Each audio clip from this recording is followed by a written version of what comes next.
Halo semuanya, nama aku Alfi dan aku adalah alumni dari M6 AG Pringgodikdo tahun 2017. Aku Hilda, delegasi UGM untuk AG Pringgodikdo tahun 2015 dan 2017. Halo teman-teman, nama aku Edwin, aku alumni NMCC AG Pringgodikdo. Kenalkan, nama aku Desi Sitio, aku juga alumni dari NMCC AG Pringgodikdo 6. Kenalkan, saya alumni NMCC Pringgodikdo 6. Ditinjau dari definisinya, kepelitan merupakan sita umum atas kekayaan debitur pelit, sedangkan PKPU merupakan cara atau mekanisme para pihak untuk mencapai rencana perdamaian terhadap pembayaran utang-utang debitor. Nah, lalu apa saja sih perbedaannya? Yang pertama terkait upaya hukumnya. Pada kepelitan terdapat upaya hukum kasasi dan peninjauan kembali, sedangkan pada PKPU tidak terdapat upaya hukum. Lalu yang kedua terkait pengurusnya. Di kepelitan yang mengurus harta pelit merupakan kurator, sedangkan dalam PKPU disebut pengurus. Yang ketiga yakni terkait kewenangan debitor. Apabila dalam kepelitan debitor tidak boleh sama sekali untuk menguasai atau mengurus harta pelit, sedangkan di PKPU debitor masih memiliki kesempatan sepanjang diizinkan oleh pengurus. Lalu yang terakhir, yang keempat, terkait jangka waktu pengurusannya. Pada kepelitan dalam undang-undang tidak ditentukan exact time kapan proses pelit itu harus selesai, sedangkan di PKPU terdapat aturan yang mana menyebutkan ada 270 hari semenjak putusan PKPU sementara ditetapkan. That's it.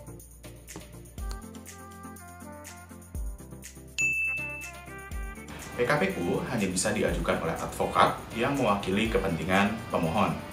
Permohonan PKPU hanya bisa dikabulkan apabila diajukan terhadap debitor yang memiliki hutang terhadap lebih dari satu kreditor, dan terhadap hutang tersebut adalah hutang yang dianggap tidak mampu dibayarkan sampai dengan jangka waktu yang telah disepakati.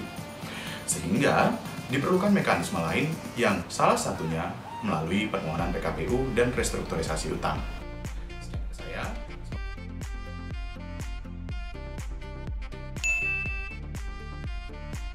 Berdasarkan hukum PKPU yang dapat memanfaatkan PKPU, yang pertama adalah debitor, manakala dia tidak dapat atau telah memperkirakan bahwa dia tidak akan dapat melanjutkan pelunasan hutang yang telah jatuh waktu dan dapat pergi. Yang kedua adalah kreditor yang telah memperkirakan keadaan yang serupa. Kemudian yang ketiga adalah manakala debitor ini merupakan lembaga keuangan bank maupun lembaga yang dapat memohonkan PKPU semula adalah Bank Indonesia.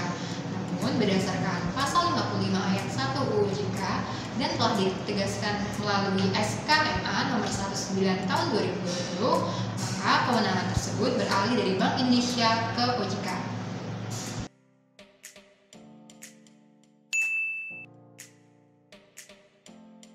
Aturan pembedaan jenis kreditor yang dapat mengajukan PKPU dengan asas-asas umum kepelitan intinya akan menyimpangi asas keseimbangan dan juga asas keadilan.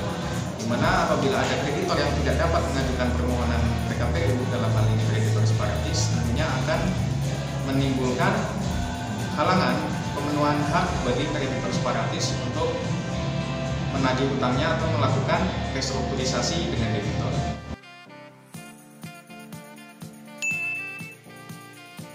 Dalam hal ini, ketika kreditor separatis diperbolehkan mengajukan PKPU, berarti kreditor separatis ini memiliki hak untuk mengajukan permohonan PKPU terhadap debitor ke pengadilan. Tetapi sebenarnya dengan ataupun tanpa mekanisme PKPU ini, kreditor separatis memiliki hak untuk melakukan restrukturisasi utang terhadap debitor, yang mana restrukturisasi utang ini merupakan esensi utama dari adanya PKPU. Dan apabila kreditor separatis tidak diperbolehkan mengajukan PKPU, berarti kreditor separatis ini tidak memiliki hak untuk mengajukan permohonan PKPU terhadap debitor ke pengadilan. Nah, jika kreditor separatis ini tidak diperbolehkan mengajukan permohonan PKPU, ini berarti bertentangan dengan ketentuan yang terdapat di dalam pasal 1 ayat 2 dan penjelasan pasal 222 ayat 2 Undang-Undang Kepelitan dan PKPU. Lebih lanjut, ketika debitor mengalami non-performing loan atau mengalami kredit macet, dan dalam hal ini kreditornya adalah bank, maka bank harus melakukan disposal of NPL atau menjual kredit macet tersebut. Yang mana hal tersebut membutuhkan waktu yang lama dan biaya yang besar tentunya. Kemudian, terlepas dari diperbolehkan atau tidak diperbolehkannya kreditor separatis mengajukan PKPU terhadap debitor, eksekusi jaminan bukanlah hal yang mudah untuk dilakukan kreditor separatis karena eksekusi jaminan ini tentu melewati proses pelelangan dan yang lainnya, dan tentunya ini juga membutuhkan waktu yang lama dan biaya yang besar.